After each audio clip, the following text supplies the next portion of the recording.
Good morning mga kalibre.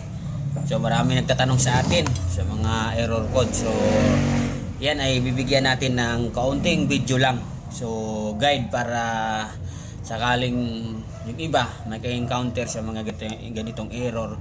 So mayroon na silang idea. So nagtatanong yung ibang mga members natin o tropa natin.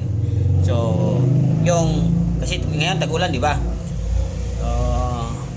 Ano daw sira ng E1 error. So ang E1 error mga kalibre ay napakalawak at napakaraming kailangan i-check sa E1 error. So E1 error ibig sabihin communication problem sa ibang mga brand. So alam naman natin yung mga communication, iba-ibang ano yan, iba-iba silang mga tawag. Pero ang pinaka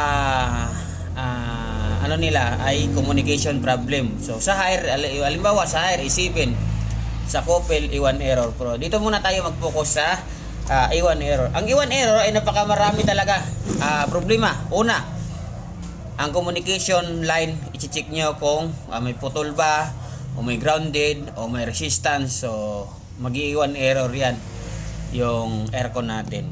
So kaya ang inverter kasi napakasilan dyan. Pangalawa, i-check nyo yung power supply. Kung mayroon tayong 220 o 300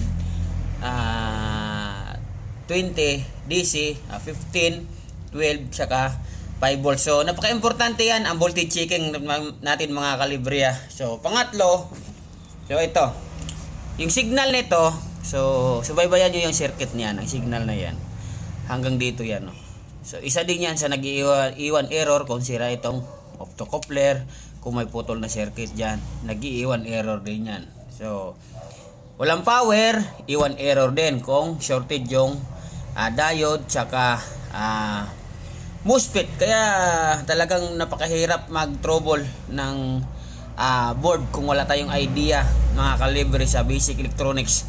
Kaya sa gusto talagang matuto mag-repair, kailangan nyo talaga mag-basic electronics mga kalibre para kahit papano, kung hindi nyo man lahat talaga makukuha, at least mayroon kayong idea. So yun lang muna ha, idandahan lang natin kasi napakahirap talaga ang troubleshooting.